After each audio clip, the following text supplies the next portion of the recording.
Are your love spells not working? Well, here's why and what you can do about it. My name is Sandra. I am the author of Crafting Your Wiccan Path, and I help witches who are struggling to start a witchcraft practice or deepen a practice to confidently integrate magic and ritual into their lives on a daily basis with ease. I have had many people come to me over their love spells, asking with me, pleading with me to tell them how they can do a love spell that can make the person that they want to fall in love with them. I remember a particular girl who had put a love spell on a particular person, and this person became obsessed with her. It was a love spell gone wrong. It wasn't the outcome that she was looking for. I had another girl come to me who was pleading with me to show her how to do a love spell to make her boyfriend come back to her, when he was a narcissist and really she could have done a lot better than him. Now, if you are struggling with your spells, whether it's love spells, money spells, success spells, or any spell, do download my free spellcaster checklist. It will tell you what the most important ingredient of spell casting is and give you a checklist that you can go through to make sure that you are doing spells in a way that are going to help you.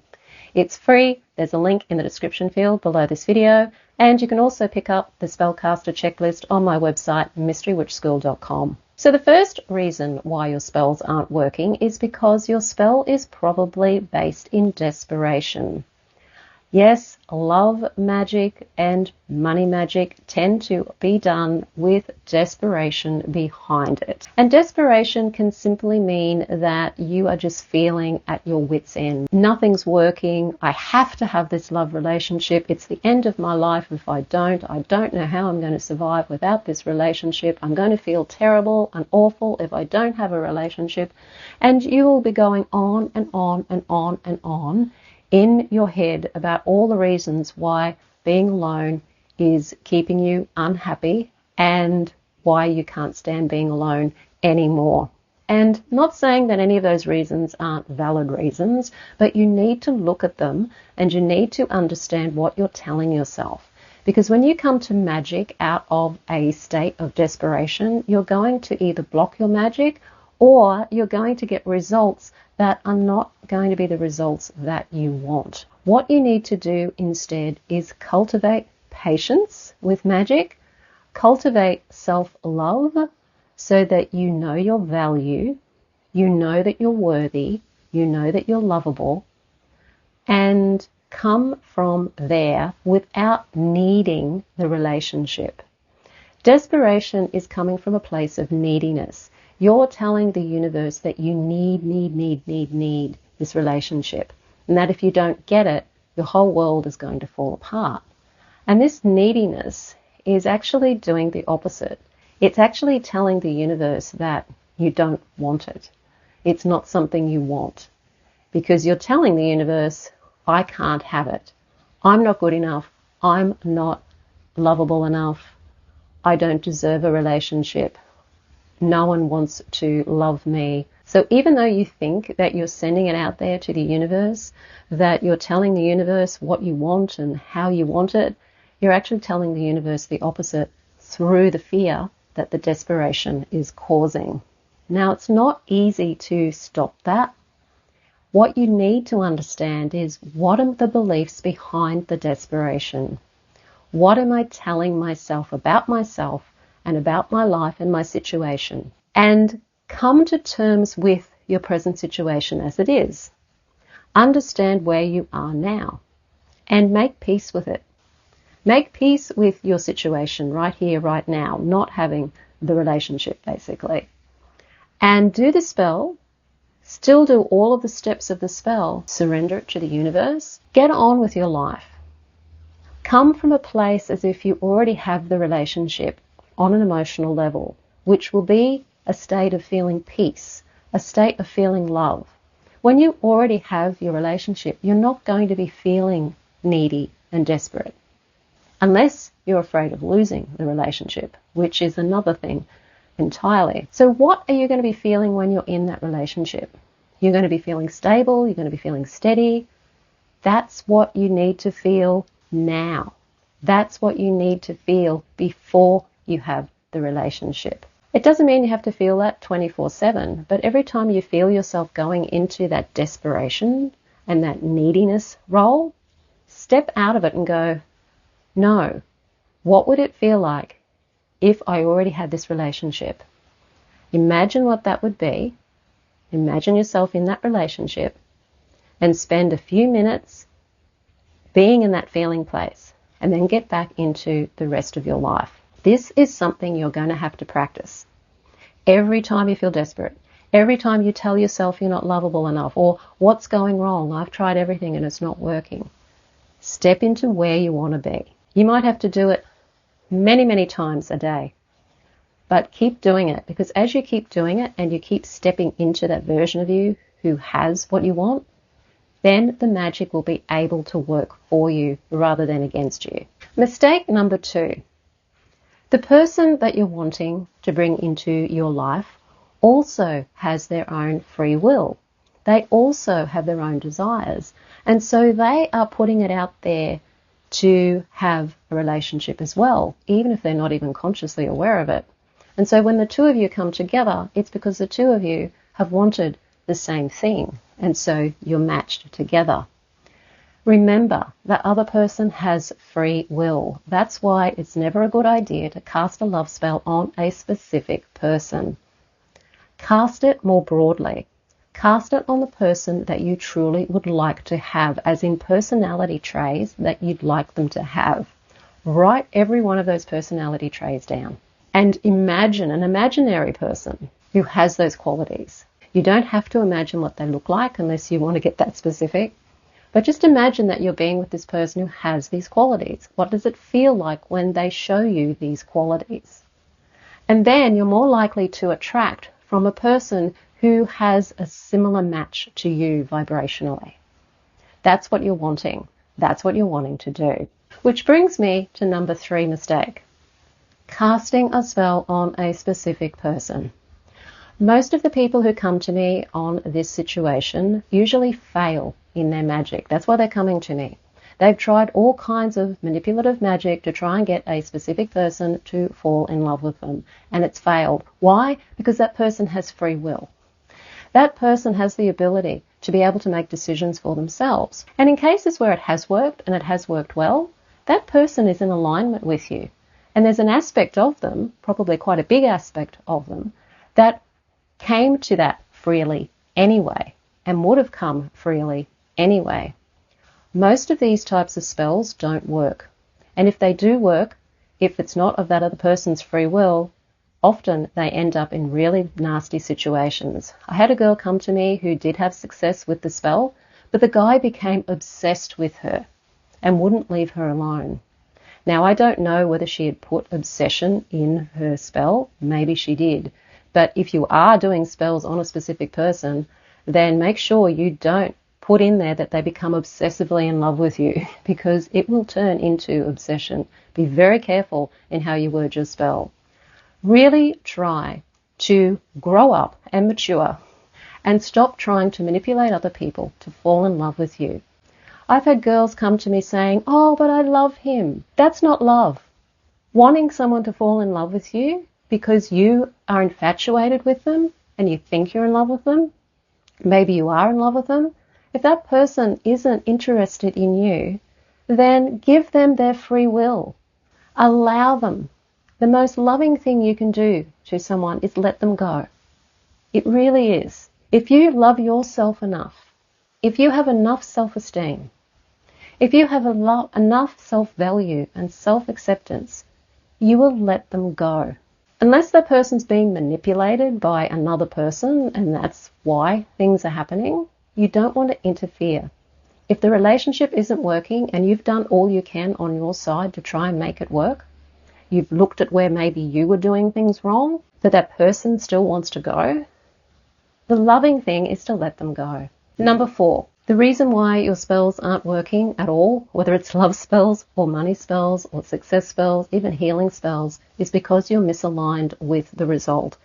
Internally, you are not feeling what you need to feel to attract the love you want to have.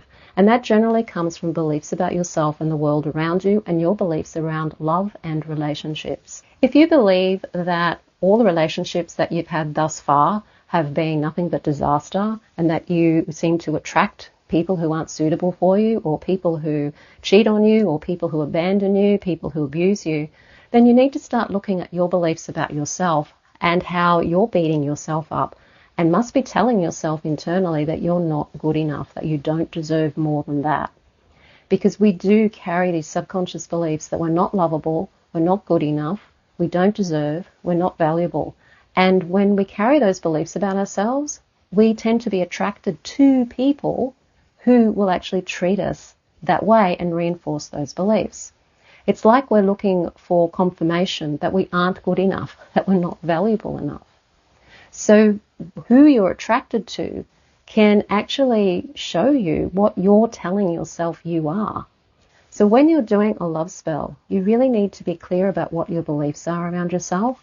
What have your past relationships been like if you've had past relationships? If this is your very first relationship, so you're very young and you're just starting to cast spells for love, what was your family relationships like? What were your dynamics like in your family? What were your parents' relationships like, or your caregivers' relationships like? Were they full of conflict? Were they loving relationships? Because these things will affect how you feel and what you believe about relationships. So you need to get these things sorted out and clear before you start doing magic to attract love into your life, because you might end up attracting the wrong kind of person, or your love spells may just not work because you're blocking them, because you're not believing that you deserve the best. And the fifth reason why your spells aren't working for you is you may not be ready yet. There may be a part of you that's holding you back, saying, I'm not ready for this yet.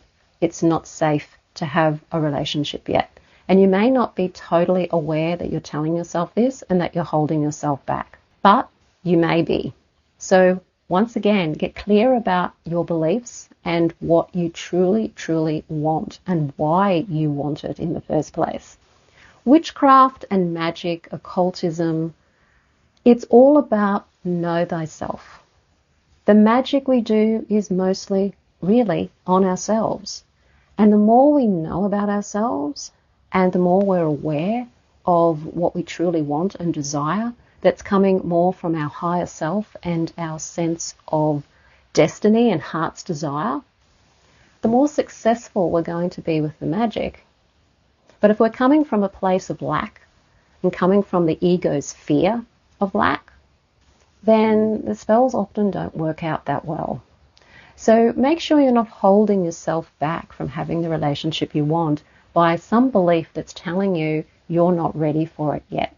So now I'm going to show you a spell that you can do to help heal all of these wounds of your belief system and bring in more self-love, self-value, and self-respect. So all you need for this spell is some rose oil, a rose quartz crystal, and a pink or a red candle. Cleanse your space and then dress your candle. You're wanting to bring this self-love, self-respect and value to you. You can carve with a pin the words self-love, value onto the candle, and then dress your candle with the rose oil. And as you're dressing your candle, allow yourself to enjoy the scent of the rose. Tune into the frequency of the rose. It's a very calming scent and it should stimulate the heart chakra. And then light your candle.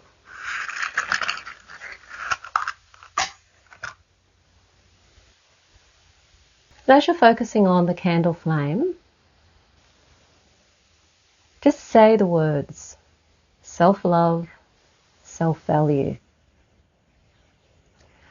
And tune into what it feels like to say these things, because it's hard to imagine what it would be like to love yourself or value yourself or respect yourself if you haven't felt these feelings before or you haven't thought about it before. So say the words, because within the words themselves is the meaning, and within the flame, the essence of the rose is also that corresponding meaning as well. So spend as much time just thinking self-love, self-value, and saying that out loud until you start to get a feeling of self-value, self-acceptance, self-love. And then when you're ready, hold the rose quartz crystal to your heart chakra. You can hold it very close or in the palms of your hand. The energy of the crystal will go through the palms of your hand and up your arm into your heart chakra. You can imagine that you're drawing the energy from the palms of your hands up through your arms into your heart chakra. And as you're feeling into this, just saying to yourself, I am opening to self-love. I am learning how to love myself. I am learning how to value myself. I am learning that I am worthy. And repeat that over and over and over again. The reason why I'm saying that you're learning and that you're opening is because your subconscious mind won't accept an affirmation that goes against what it truly believes. You have to work your way towards it. So eventually you will want to say, I am worthy, I am valued, I am lovable. Now this is a spell you can repeat every day. Spend around 5 to 10 minutes with this, and then when you're finished you can snuff the candle out and come back again the next day and do the spell the next day, and keep doing it until the candle burns down. And as you're holding the crystal, you can also imagine that your heart chakra is becoming alive with this beautiful rose quartz energy. And just see this pink light getting bigger and bigger and bigger and bigger and bigger until it embraces your aura entirely around you. And then you can start to send that out even further into your space until that energy of the rose quartz fills the entire room that you're working in. This is a self-love practice. Think of it that way. It's an ongoing spell. It's a practice. So do it every day until the candle burns down. I recommend that you use a dinner candle rather than one of the little chime candles, because this is work that needs to be done over a longer period of time. And if you can keep this going over a few weeks to a month, that would be a good thing. So if you're serious about making magic work for you, whether it's to manifest love or to manifest prosperity or just to bring magic into your life every day through ritual and connection to nature, connection to who you truly are, feeling that sense of peace and joy and safety in the world, and learning to truly know thyself, then it's time for you to build that solid foundation. And that's exactly what you'll get when you join the Mystery Witch School 101 Academy.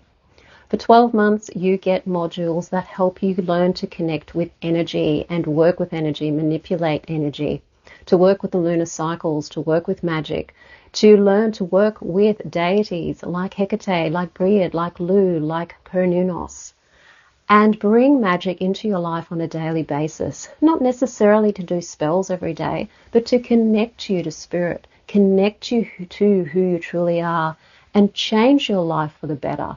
Bring the meaning and the purpose into your life so that your life becomes sacred. It doesn't just become a mundane survival gig. It becomes something that you're walking with meaning, and it has a sacred aspect to it. So no matter what happens in your life, the ups and the downs, you have your magic there to fortify you and keep you strong. There's a link in the description field below this video for how you can sign up for that course, and you can also find the link on my website, mysterywitchschool.com. Let me know in the comments if you've tried to do love spells and what kind of results have you received. Have you had nothing at all, or have the results been weird or less than what you wanted? If you like the video, hit the like button, share it with your friends. Don't forget to subscribe. I will see you on the next video. Blessed be.